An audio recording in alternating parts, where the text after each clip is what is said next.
نبي الأمين المكين الحنين الكريم رؤوف رحيم. أما بعد فأعوذ بالله من الشيطان الرجيم. بسم الله الرحمن الرحيم. قال الله تبارك وتعالى في القرآن المجيد: يا قومي هذه ناقة الله لكم آية فذروها تأكل في أرض الله ولا تمسوها بسوء فيأخذكم عذاب قريب.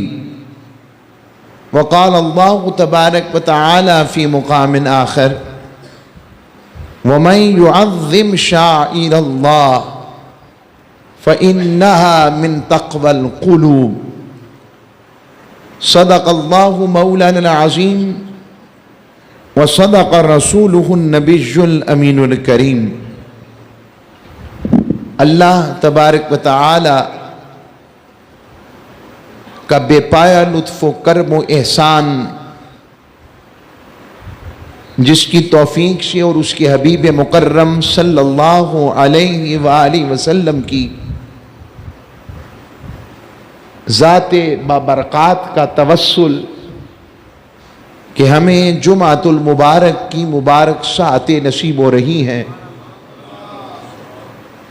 اور ہم لوگ ایک سیریز ہماری قصص الانبیاء کی چل رہی ہے، اور قصص الانبیاء علیہم السلام میں آج ہماری دوسری نشست ہے سیدنا صالح علیہ السلام آپ کے حوالے سے. اور آج کی اس نشست کا موضوع حضرت صالح علیہ السلام کی اونٹنی اور تعظیم شعائر اللہ، یہ ہمارا آج کا موضوع ہے. اللہ رب العزت نے قوم ثمود کے بار بار تقاضے کے بعد ایک پہاڑ میں سے ایک اونٹنی پیدا فرمائی بغیر مذکر کے، اور جب وہ اونٹنی پیدا ہوئی تو وہ آگے اللہ نے کرم کیا تو اس نے بچہ پیدا کیا پھر، اور وہ بچہ بھی اسی کے قد کا. یہ اللہ کا اعجاز تخلیق ہے، اعجاز تخلیق کہ وہ جیسا چاہے کر سکتا ہے. وہ چاہے تو بن ماں باپ کے آدم پیدا کر دے، وہ چاہے تو بن باپ کے حضرت عیسیٰ کو پیدا کر دے، اور وہ چاہے تو بغیر مذکر کے اونٹ کے اونٹنی بھی پیدا کرے، اور اونٹنی کو اللہ کرم کرے اور وہ آگے بچہ پیدا کرے. یہ جو اللہ کی قدرت و حکمت، اور یہ جو کبھی کبھی خلاف عقل یا یوں کہوں گا اپنی مشیت کے خلاف چلتا ہے، اس سے وہ اپنے محبوبوں کا اعجاز، محبوبوں کی شان اور اپنی نشانیاں دکھاتا ہے. تو یہ جو سیدنا صالح علیہ السلام کی اونٹنی تھی، حضرت ابو موسیٰ اشعری فرماتے ہیں، وہ اپنے دور کی بات کرتے ہیں، وہ ابو موسیٰ اشعری جن کا لحن قرآن میرے مصطفیٰ کو بڑا پسند تھا. جب وہ قرآن پڑھتے اور حضور فرماتے ہیں یہ اشعری قبیلے والوں کو لحن داؤدی کا فیض ملا ہے، یہ قرآن پڑھتے ہیں، تو وہ فرماتے ہیں کہ میں حجر کے شہر گیا، میں نے دیکھا اب بھی لوگ نشست گاہ ناقہ کی زیارت کرتے ہیں. یہ موسیٰ، حضرت ابو موسیٰ اشعری دور نبوی میں صحابی رسول ہیں، گورنر کوفہ بھی رہے. وہ کہتے ہیں کہ جس جگہ وہ ناقہ، وہ اونٹنی بیٹھا کرتی، لوگ اس بیٹھنے کی جگہ کو بطور تبرک زیارت کرتے، اور اس کو حوالہ دیا تفریح الازکیاء نامی کتاب ہے، اس کی جلد نمبر 2 اور صفحہ 182 میں حضرت ابو موسیٰ اشعری فرما رہے ہیں، تو پتہ لگا تبرکات الہیہ اور اللہ کے نشانیوں کی جگہ کی زیارت کرنا اگر صحابہ کے ہاں ایندھن نامقبول ہوتی اور منع ہوتی تو وہ اس بات کا تذکرہ ہی نہ کرتے۔ میری بات آگی سمجھ؟ اور میں کہتے میں نے وہ اپنے ہاتھ سے ناپا، وہ 60 گز تھا، اور اس کے یہ تفریح الازکیاء یہ روح البیان ہے۔ پھر آگے فرمایا بعض مفسرین نے لکھا کہ وہ اونٹنی کتنی لمبی تھی، فرمایا 100 گز لمبی تھی۔ کتنی؟ کیونکہ آپ کو پتا نا قوم سمود، ابھی بھی آپ سرچ کر ماریں گے، آپ لکھیں سکیلٹنز آف قوم سمود، آپ کو گوگل کے اوپر ان کی تصاویر آئیں گی، بندے ان کے کھوپڑیوں کے پاس کھڑے ہیں تو کھوپڑیاں بہت بڑی ہیں، بندے وہاں بھی چھوٹے لگ رہے ہیں۔ قوم سمود اتنی طاقتور قوم تھی، اللہ نے پیدا کی، اور اتنے بلند قد و قامت والے، اس کی مرضی ہے۔ اور ایسا ثبوت اب مل رہا ہے، جب فاسلز کو وہ لوگ تلاش کرتے ہیں نا، تو ان فاسلز کو تلاش کرنے میں وہ چیزیں ملتی ہیں۔ تو یہ قوم سمود یہ معجزہ دیکھا، کچھ مان گئے مگر اکثر نہ مانے۔ اور پھر قرآن کہتا ہے حضرت صالح علیہ السلام نے اس اونٹنی کو کیا کہا، فرمایا اے میری قوم ھذہ ناقۃ اللہ لکم آیۃ، فرمایا اے میری قوم یہ اللہ کی اونٹنی ہے، ناقۃ اللہ۔ کیا کہا؟ ناقۃ اللہ۔ ناقہ کہتے ہیں عربی میں اونٹنی کو، حضور کی بھی ایک ناقہ ہے جن کا ذکر آتا ہے، جو آخری جب حضور وصال فرما گئے تو رو رو کر اس نے آنکھیں دے دی۔ آقا کی بھی ایک اونٹنی ناقہ ہے، اور ایک ناقہ کا ذکر جس پر سیدہ سوار ہو کر پھر جنت میں جائیں گی، اس کا ذکر بھی حدیث میں ہے۔ تو عرض کر رہا ہوں، تو فرمایا آیت لکم آیتن، یہ تمہارے لیے اللہ کی نشانی ہے۔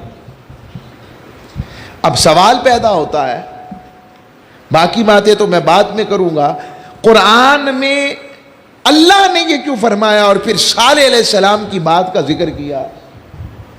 بھئی ساری اونٹنیاں اللہ کی ہیں، اس اونٹنی کو اللہ نے کیوں کہا کہ یہ میری نشانی ہے اور میری اونٹنی ہے؟ اب میں آپ سے پوچھوں، اگر ہم اس مسجد کو کس کا گھر کہتے ہیں؟ اللہ کا گھر کہتے ہیں، تو کیا یہاں میرا ایک سوال نعوذ باللہ من ذالک، ایک ادباً احتراماً پوچھتا ہوں، کیا اللہ یہاں رہتا ہے؟ اچھا چلیں، مسجد حرام، کعبۃ اللہ، اللہ کا کعبہ، اللہ کا گھر، بیت اللہ، قرآن نے بھی اس کا ذکر کیا، قرآن نے بھی اس کا ذکر کیا۔ تو پوچھتا ہوں کہ یہ کیا ہے؟ کیا اللہ کریم وہاں رہائش پذیر ہے؟ نعوذ باللہ من ذالک، میرے منہ میں خاک، مگر اس کا شرف کسی اور گھر کا ویسا۔ وجہ کیا ہے کہ اللہ کا گھر، اللہ کی اونٹنی، یہ اللہ کیا فرما رہا ہے؟ اللہ کبھی کبھی نسبت اور عزت اور شرف دینے کے لیے اس چیز کی نسبت اپنی طرف کرتا۔ رب چاہتا تو کہہ سکتا تھا ناقۃ صالح، پھر بھی کمی نہ ہوتی اس کی شان میں کہ میرے صالح کی اونٹنی، مگر اللہ نے اس صالح کی نسبت سے اس اونٹنی کو بھی اپنی طرف کہا اللہ کی اونٹنی۔ اللہ نے اونٹنی کو شرف دیا کہ یہ رب کی نشانی ہے۔ اب قرآن میں 2 طرح کے لفظ آئے ہیں نشانیوں کو ڈسکرائب کرنے کے لیے، 2 لفظ آئے ہیں زیادہ۔ ایک لفظ آیا ہے آیت، میں اس کی مثال بھی آپ کو آگے بھی دوں گا، آیت اسے بھی نشانی کہتے ہیں، اور دوسرا لفظ ہے شعائر، اسے بھی نشانی کہتے ہیں۔ اب آیت کا لفظ اور کہاں آیا؟ اللہ نے فرمایا سورہ آل عمران آیت نمبر 96 میں فرمایا ان اول بیت وضع للناس للذی ببکۃ مبارکا وہدی للعالمین، بے شک وہ پہلا گھر جو اللہ نے لوگوں کے لیے بنایا اپنی عبادت کی خاطر، لوگوں کے لیے بنایا، ببکۃ مبارکہ جو بکہ برکتوں والا ہے اور عالمین کے لیے ہدایت ہے۔ اب آگے فرمایا فیہ آیۃ، اس میں نشانی ہے، مگر خالی نشانی نہیں کہا، فرمایا بینات، بڑی ہی روشن۔ مالک نشانی تو پہلے ہی روشن ہے، جس کو تو نشانی کا ہے، کہانی فیہ آیات بینات، اس میں بڑی روشن نشانیاں ہیں۔ کہا وہ کون سا؟ پہلا فرمایا مقام ابراہیم۔ میری بات آئی سمجھ؟ کہ جہاں میرے ابراہیم کے قدم لگے ہیں وہ پتھر پتھر نہیں ہے، چونکہ ان قدموں کو نسبت میرے ابراہیم سے ہوئی ہے، اب یہ پتھر نہیں مقام ابراہیم ہے، یہ ابراہیم کی نشانی ہے، اور رب انہیں اپنی نشانی قرار دے رہا ہے۔ پتہ لگا جس چیز کی نسبت رب کی طرف ہو جائے اور رب والوں کی طرف ہو جائے تو وہ پھر عام نہیں رہتی، رب اسے بھی اپنی نشانی قرار دے دیتا ہے۔ پھر اب شاعر کی بات کی تھی، اب میں شاعر اللہ سمجھاتا ہوں۔ صالح علیہ السلام کی اونٹنی اگر اللہ کی نشانی ہے، اب قرآن نے ایک یہ باقاعدہ مضمون ہے، باقاعدہ شاعر اللہ، اللہ کی نشانیوں کا۔ آج صرف اس مضمون کو میں صالح علیہ السلام کی اونٹنی سے جوڑوں گا۔ اللہ نے فرمایا یہ جو صفا و مروہ ہے، پہاڑیاں اور پتھریلی پہاڑیاں ہی ہیں نا، بولیے آپ نے دیکھا نا ابھی بھی پہاڑیاں شیشوں میں ہیں اور بڑی نوکیلی ہیں، مگر اس کے اوپر اب انہوں نے بڑا فرنش کر دیا، اے سی لگا دیا، گرمیوں میں بھی ٹھنڈ لگتی ہے وہاں پر۔ تو فرمایا ان الصفا والمروہ من شعائر اللہ، کہ بے شک صفا اور مروہ اللہ کی نشانیوں میں سے ہے۔ اب نشانی کہتے کسے ہیں؟ ہم نے اسلام آباد کا سفر کرنا ہے، اور اسلام آباد کا سفر کرتے ہوئے راستے میں اگر ہم نے جی پی ایس لگایا ہوا ہے، G P S system Google map لگایا، مثال دے رہا ہوں، اگر وہ نہیں بھی لگایا تو راستے میں ہورڈنگز ہیں، بورڈز لگے ہیں، فلاں شہر آ گیا ہے، گجرانوالہ آ گیا ہے، وزیر آباد اتنا رہ گیا ہے، وزیر آباد پہنچتے ہیں تو گجرات اتنا رہ گیا ہے، گجرات پہنچتے ہیں تو پھر کہتے ہیں کہ مندرہ اتنا رہ گیا ہے، وہاں پہنچتے ہیں تو پھر آگے پتہ لگتا ہے وہ گجر خان اتنا رہ گیا ہے، مثال دے رہا ہوں۔ تو یہ نشانیاں بتاتی ہیں منزل کا پتہ۔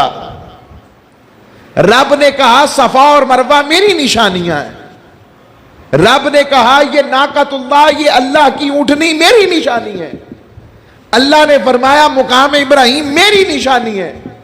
اب نشانی کیوں کہا؟ اس لیے نشانی کہا چونکہ نشانی منزل کا پتہ دیتی ہے، نشانی کے بغیر منزل نہیں ملتی۔ اللہ فرما رہا ہے، اب اس کا یہ مطلب بھی نہیں نشانی کا کہ نعوذ باللہ من ذالک میرا اللہ کریم نے خود کوئی نشان رکا تھا، ٹھہرا تھا، نشان لگا دیا کہ یہاں رہا تھا، ایسا نہیں ہے۔ اللہ فرما رہا ہے جو میرے مقرب ہو جائیں، میرے محبوب ہو جائیں اور ان سے نسبت والی چیزیں ہو جائیں تو پھر وہ میری نشانی بن جاتے ہیں، اور ان نشانیوں تک جو پہنچتا ہے، اور پھر قرآن کہتا ہے، میں آگے اور بڑھتا ہوں نشانیوں کو سمجھانے کے لیے۔ اب صفا و مروہ پہ ہوا کیا ہے، پہلے یہ غور کریں، اس فلسفی کو سمجھیں، پھر آپ کو نشانیوں کا لطف اور آ جائے گا۔ نشانیوں پر سوال ہے کہ کیا حضرت اسماعیل علیہ السلام کی امی جی حضرت ہاجرہ تاجدار کائنات کی دادی جان کیا وہاں پر دفن ہے؟ نہیں، تاریخ میں تو ایسا نہیں ملتا، کتب حدیث میں تو ایسا نہیں ملتا، بلکہ سیدہ ہاجرہ اور حضرت اسماعیل علیہ السلام آپ کا جو مدفن ہے وہ کعبۃ اللہ اور مزاب رحمت کے نیچے ہے، یہ بھی بتا دوں۔ تو وہاں پر تو دفن نہیں، اللہ کریم نے محبوب کی دادی کے قدم اتنے پسند کیے کہ قرآن اتارا تو فرمایا ان الصفا والمروۃ من شعائر اللہ، کہ بے شک اللہ یہ صفا اور مروہ اسماعیل کی نشانیاں نہیں،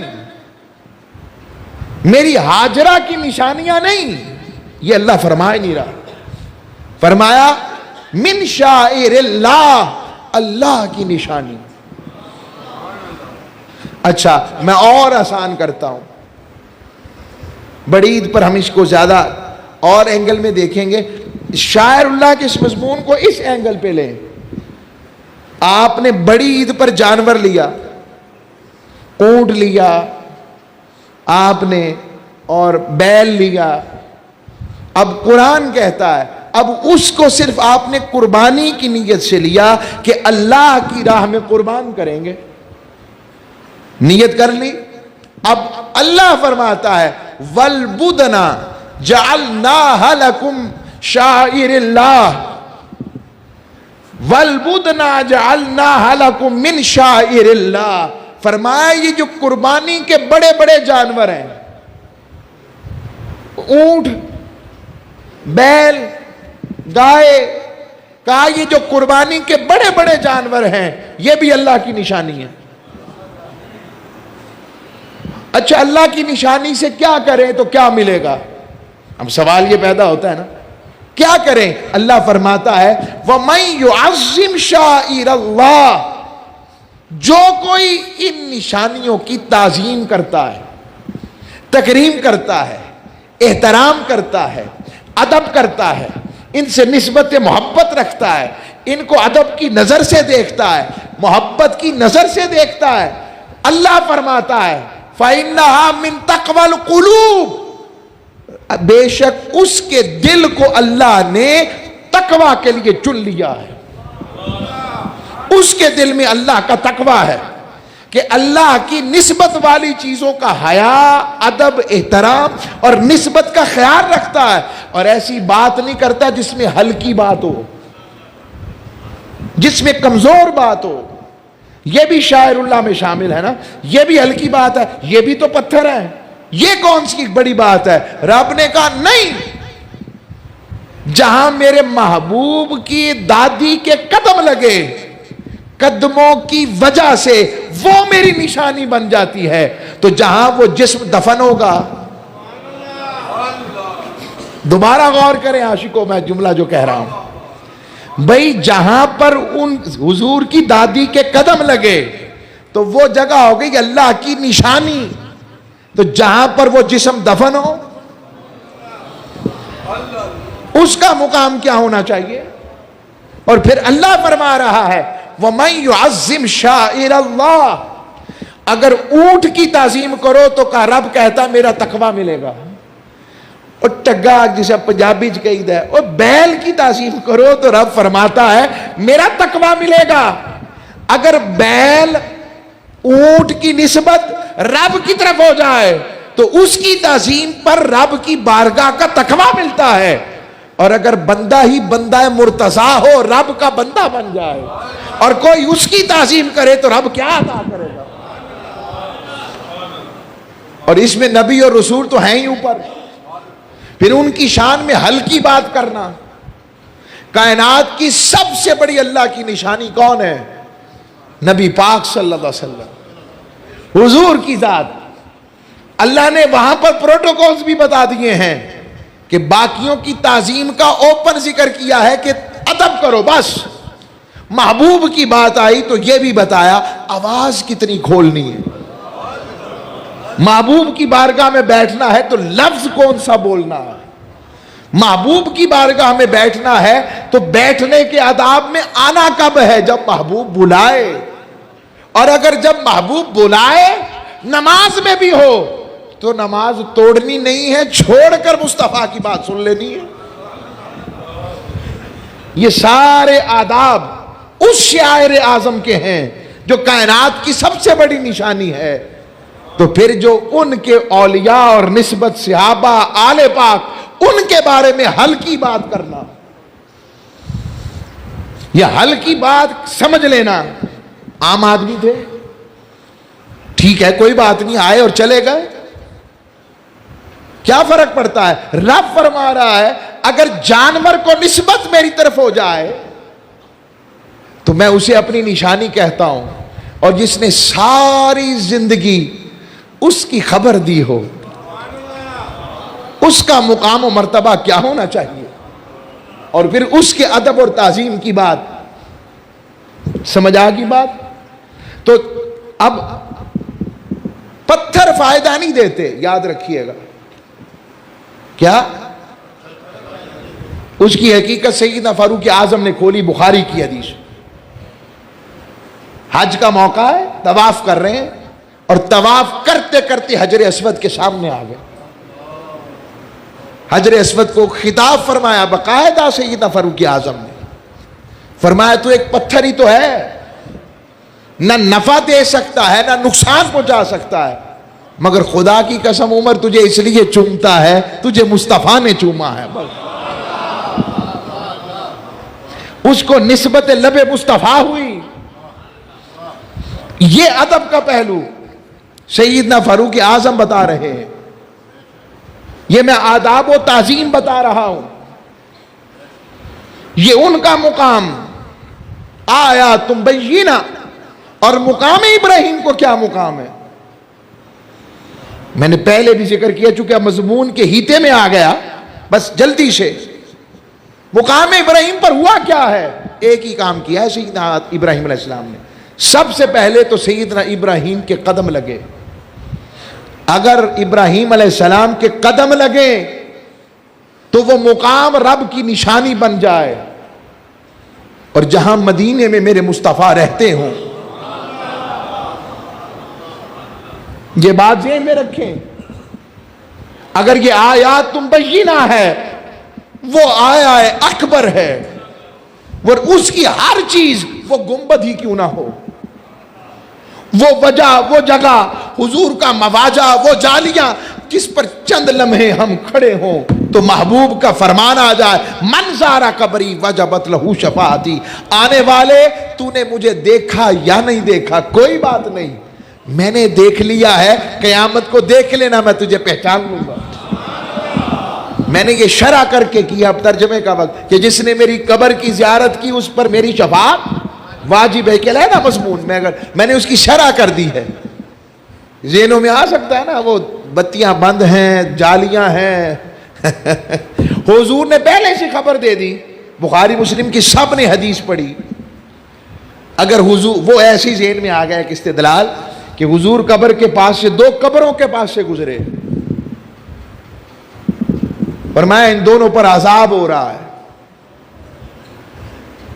فرمایا ایک چغل خور ہے جس پر عذاب ہو رہا ہے، چغلی کرتا تھا، اور دوسرا بول کرتے وقت پاکی کی احتیاط نہیں کرتا، اس کے چھینٹوں سے نہیں بچتا تھا، صرف ان کاموں سے۔ اب قبر اوپر ہوتی ہے، نیچے مٹی ہوگی، مٹی کے نیچے پتھر ہوں گے، تو حضور نے تکا ہے تو بتا رہے ہیں نا، بولیے۔ اب سوال ہے، وہ جی اللہ نے بتایا، اس کا جواب اللہ نے بتایا، اللہ جسے بتائے نہ، اللہ جسے نہیں، اللہ نے جسے چاہا وہ ایک ہی ہے، اللہ نے اسے بتایا بھی ہے، اسے دیکھنے والا بنایا بھی ہے۔ بات آگی سمجھ؟ تو اگر حضور تب قبر کے اندر سے دیکھ سکتے ہیں تو کیا آج بھی اپنے روزے سے ہمیں نہیں دیکھ سکتے؟ اب اس پر علیحدہ ایک مضمون بن سکتا ہے جو دلائل کے ساتھ ہوگا، مگر وقت نہیں۔ میں اس شاعر پر رہنا چاہتا ہوں، نشانیاں۔ تو مقام ابراہیم پر کھڑے ہو کر صرف ایک کام کیا تھا ابراہیم علیہ السلام نے، اور وہ یہ تھا، ربنا وابعث فیہم رسولا، مولا، میں شرح کر رہا ہوں، مولا وہ جس محبوب کا تو نے وعدہ نہیں کیا تھا ہم سے، مجھے اس کا دادا بنا دے۔ رب نے اسے مقام ابراہیم کو اپنی نشانی بنا دیا۔ پتہ لگا رب کا تقوی۔ اب میں واپس پلٹتا ہوں ساری بات کا، خلاصہ سمجھ لگ جائے گا باپ کو۔ نشانی منزل کا پتہ دیتی ہے۔ پتہ لگا صفا و مروہ کی تعظیم ہو، مقام ابراہیم کی تعظیم ہو، وہ آقا علیہ السلام کی ذات مطہرہ کی تعظیم ہو، اور یہ ساری تعظیمات حتیٰ کہ اس سے بھی نیچے چلا جاؤں، قربانی کے جانوروں کی تعظیم ہو۔ بلکہ قرآن ماں کہتا ہے وہ جانور جن کو تم نے قلادہ ڈال کر نشانی زدہ کر دیا، قلادہ ڈال کر کہ یہ اللہ کے لیے ہیں، تو اللہ فرماتا ہے ان کی تعظیم ہو۔ جو یہ تعظیم کرے گا اسے میرا تقوی ملے گا۔ اگر چیزوں کا یہ حال ہے تو پھر ذاتوں کا عالم کیا ہونا چاہیے؟ ہم بھی حضور داتا صاحب اگر جاتے ہیں تو کیوں جاتے ہیں؟ فرض واجب کی بات بعد میں، ہم رب کی نشانیوں کی تعظیم، اس تعظیم کو لینے جاتے ہیں۔ ہم نہ انہیں معبود سمجھتے ہیں، نہ مسجود سمجھتے ہیں، نہ الہ سمجھتے ہیں۔ اگر رب ہوتے تو قبر نہ ہوتی۔ قبر ہونا بتاتا ہے کہ وہ اللہ، اونچی آواز سے بولے نا، توحید کا اعلان کریں، رد شرک کریں۔ اللہ، اگر اللہ ہوتے تو قبر نہ ہوتی۔ قبر بتاتی ہے کہ اللہ نہیں ہے، تو جاتے کیوں ہیں؟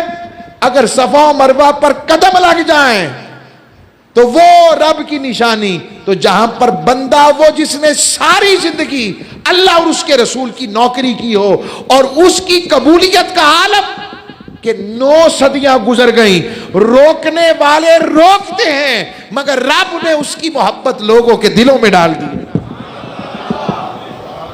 یہ ہماری مرضی ہے؟ کیا آج بھی روکنے والے نہیں ہیں؟ کیا وجہ ہے؟ یہ حدیث کی شرح ہے۔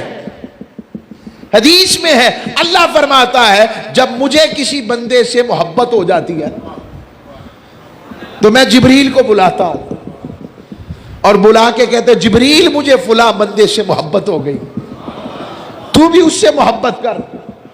پھر جبریل فرشتوں میں جاتے ہیں، یہ شہاستہ کی حدیث سنا رہا ہوں، اور کہتے ہیں فرشتوں اللہ کو فلاں بندے سے، اللہ کے حکم سے مجھے، اور اب میں تمہیں کہتا ہوں تم سب بھی اس سے محبت کرو۔ تو پتہ لگا ان کی محبت فرشی نہیں ہے، اور جن کی محبت عرشی ہو جائے ان کی محبت کو مٹا۔ کبھی اس کو ہم نے وہاں سجدہ گاہ بنانا حرام ہے، سجدہ تعظیمی بھی حرام ہے، اور اس طرح احتیاط کرنی چاہیے۔ یہ اس میں کوئی دوسری رائے ہے ہی نہیں۔ اب کچھ چیزیں ڈھول تماشے وہ ہمارے نہیں، کچھ گورنمنٹ لیول کی چیزیں ہیں جو وہ پیش کرتے ہیں تاکہ سافٹ امیج ہمارا جائے، ہم اسے کب جائز سمجھتے ہیں؟ جو غلط ہے وہ غلط ہے، اور اس پر پابندی ہونی چاہیے جس سے ان مزارات کی تکریم باقی رہے۔ مگر اس کا یہ مطلب کہاں سے ہے کہ سب کچھ حرام اور بند کر دیا جائے؟ واپس پلٹتا ہوں، وقت کم، مقابلہ سخت ہو گیا۔ سیدنا صالح علیہ السلام کی اونٹنی، کہا صالح علیہ السلام نے کہ یہ اللہ کی نشانی ہے، اسے کچھ نہیں کہنا، اسے چھوڑ دو، اسے ہاتھ نہیں لگانا۔ اگر تم نے اس کی تعظیم نہ کی، اللہ کی نشانی کی تعظیم نہ کرنے پر، جیسے آج بطور امت مصطفیٰ ہم سیرت مصطفیٰ اور آقا علیہ السلام کی سیرت مبارکہ اور کہیں کہیں ذات مبارکہ کی تعظیم کے حق میں بھی خاموش ہیں، یا کمزور ہو گئے، یا چھوڑ دی، سیرت کو اپنانا چھوڑ دیا، اور عقیدت کی جو حقیقت تھی اس میں کمزور ہو گئے۔ تو کیا آپ دیکھ نہیں رہے؟ چھوٹی چھوٹی بکریاں بھی اب میں کر کے ہمیں پڑتی ہیں۔ وجہ یہ ہے کہ ہم نے اللہ اور اس کے رسول کی بات چھوڑ دی۔ حضرت صالح علیہ السلام نے ان سے کہا کہ ایک دن یہ پانی پیا کرے گی اور ایک دن باقی آپ کے جانور، مگر وہ چونکہ اپنی حیت میں بہت بڑی تھی، وہ جب پانی پیتی تو ان کے لیے کچھ بھی نہ بچتا تھا۔ اب انہوں نے باقاعدہ ذکر آتا ہے دو اشخاص کا، ایک ہے قزار بن سالف اور دوسرا ذکر آتا ہے مستع بن مہرج۔ یہ جو قزار بن سالف ہے اس کے بارے میں کہا جاتا ہے کہ یہ شخص جو ہے نقطہ اصلیہ نہیں تھا، بس اتنا جملہ کہہ دیتا ہوں، یہ اپنی نسلاً اصلی نہیں تھا، بس اس سے آگے میرے پر لفظ نہیں۔ میں ممبر رسول پہ بیٹھا ہوں، احتیاط سے بات کرنی چاہیے۔ نطفہ اصلیہ نہیں تھا، نسل اصلیہ نہیں تھا، یعنی جس کی طرف منسوب کیا جاتا تھا یہ اس کا بیٹا نہیں تھا۔ اب جب یہ بات ہوئی تو یہ وہ بدبخت شخص ہے جس نے سب سے پہلے صالح علیہ السلام کی اس اونٹنی کو شہید کیا، یعنی اس پر تیر برسایا اور کونچے کاٹی۔ اور تاجدار کائنات صلی اللہ علیہ وسلم کا فرمان بھی ہے، حضور نے فرمایا عشقا، یہ جو قرآن نے کہا نا اذ انبعث اشقاہا، جب اٹھ کھڑا ہوا ان میں ایک بدبخت شخص، فقال لهم رسول اللہ ناقۃ اللہ وسقیاہا، اور انہیں اللہ اور اس کے رسول نے کہا کہ خبردار رہنا اللہ کی اونٹنی اور اس کے پانی کی باری کی دفعہ۔ پھر بھی فَقَذَّبُوهُ فَعَقَرُوهَا، پھر بھی انہوں نے جھٹلایا اور رسول کو اور اونٹنی کی کونچے کاٹ دی۔ جب انہوں نے کاٹی تاجدار کائنات نے فرمایا کہ دو سب سے زیادہ اول و آخرین میں، یعنی ازل میں بھی اور ابد میں، دو اشخاص سب سے بدبخت ترین ہیں۔ پوچھا کون؟ پوچھا یا رسول اللہ کون؟ آپ نے فرمایا، علامہ علوسی فرماتے ہیں، پہلا شخص جس نے صالح علیہ السلام کی اونٹنی کاٹی، اور حضور نے فرمایا دوسرا شخص، اور فرمایا اولین میں سب سے زیادہ بدبخت ہے، اور بعد والوں میں فرمایا دوسرا شخص، فرمایا دوسرا شخص جو علی کو شہید کرے گا، علی کا قاتل ہو، مولا علی المرتضیٰ کا قاتل۔ اور دونوں کے بارے میں آتا ہے دونوں ہی اصل النسل نہیں تھے۔ حضور نے خبر دی ہے، یہ میں نہیں کہہ رہا، یہ روایات میں آتا ہے۔ ان کی ساری چیزیں میں بحث میں نہیں پڑھتا، صرف آپ کو بتانا چاہتا ہوں۔ پتہ لگا جملہ جن کی عقیدت اور محبت اللہ کی نشانیوں کے ساتھ ہوتی ہے، رب ان کی پاکی کو ان کی نسلوں میں بھی قائم رکھتا ہے۔ بس میں اس کے الٹ نہیں کہہ رہا، وہ میری حیا نہیں، ہمیں اور بڑی وقت ہے، میں اس سخت جملہ نہیں کہتا۔ اللہ ان پاکیوں کو ان کی نسبوں میں بھی باقی رکھتا ہے۔ ہم اگر چاہیں کہ ہمارے نسب پاک رہیں تو اللہ کی نشانیوں کی تعظیم والے رہو، اللہ کی نشانیوں کے ساتھ جڑے رہو۔ اور جب صالح علیہ السلام کی اس اونٹنی کو شہید کر دیا گیا، اور ان کے بچے کے بارے میں بھی جو وہ بچے کو پتہ لگا، تو وہ ایک پہاڑ پر چلا گیا۔ یہ لوگ صالح علیہ السلام کے پاس آئے، ان سے کہنے لگے کہ ہم سے غلطی ہو گئی، تو فرمایا اس بچے کو تلاش کرو، شاید تمہیں مل جائے تو اس سے کہو تو وہ عذاب ٹل جائے۔ وہ بچے کو پکڑنے گئے تو اللہ نے اس پہاڑ کو ہی بلند کر دیا۔ میں اس کی تمثیل دیتا ہوں، قیامت کب آئے گی؟ جب اللہ اپنا کعبہ اور تاجدار کائنات کی قبر اقدس اور پورا روزہ اپنے پاس اٹھا لے گا، وہ قیامت کا دن ہے۔ یہ روایات میں آتا ہے۔ استغفر اللہ العظیم۔ پتہ لگا اس کائنات میں اگر ابھی بھی رحمت کی وجہ ہے تو وہ ایک ہی ہے، ذات مصطفیٰ۔ اس میں نے اشارہ دیا، واپس پلٹتا ہوں تو پھر وہ بچے کے حوالے سے میں نے بات کر دی۔ پھر 3 دن کی مہلت ملی، اور پھر قرآن سورہ نمل میں کہتا ہے کہ صالح علیہ السلام کو انہوں نے کہا 3 دن تو بچے ہیں، جس کی وجہ سے سب کچھ ہوا ہے، صالح علیہ السلام کو کیوں نہ شہید کر دیا جائے۔ انہیں شہید کرنے گئے، اور اللہ رب العزت نے وہاں پر صالح علیہ السلام کی مسجد تھی جہاں وہ نماز پڑھ رہے تھے، نماز پڑھتے ہوئے آئے تو اللہ کریم نے وہاں فرشتے مقرر کر دیے جنہوں نے پتھر مار مار کے ان 7 اور 9 لوگوں کو قتل کر دیا۔ اور پھر قرآن کہتا ہے فَأَخَذَتْهُمُ الرَّجْفَةُ، پھر انہیں بڑے زبردست قسم کے زلزلے نے آ لیا. پھر وہ زلزلہ تھا، اللہ اکبر اللہ اکبر. جو زلزلے کی کیفیت محسوس کرتے ہوں یا کم از کم 2005 کا زلزلہ جنہیں یاد ہو تھوڑا سا، وہ منظر دیکھیں، بندہ ہل جاتا ہے. پہاڑ رخ بدل گئے، دریاؤں کے رخ بدل گئے، نئی جھیلیں وجود میں آ گئیں، اور کیا کچھ ہوا بتایا نہیں جا سکتا. کتنے شہید کیسے کس طرح ہوئے رب جانتا ہے.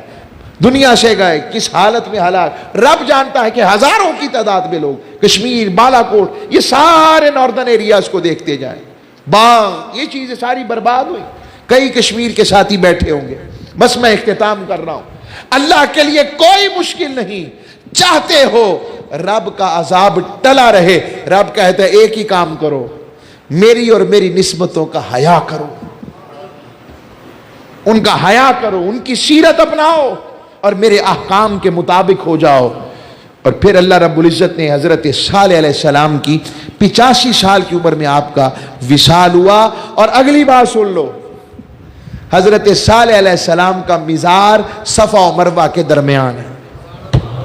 ناقۃ اللہ کا صفا مروہ سے جوڑ سن لو، ان کا مزار صفا مروہ کے درمیان. اللہ ہمیں صالح علیہ السلام کے ذکر کے صدقے اور ناقۃ اللہ کے شاعر کے صدقے خیر اور برکت والا رکھے.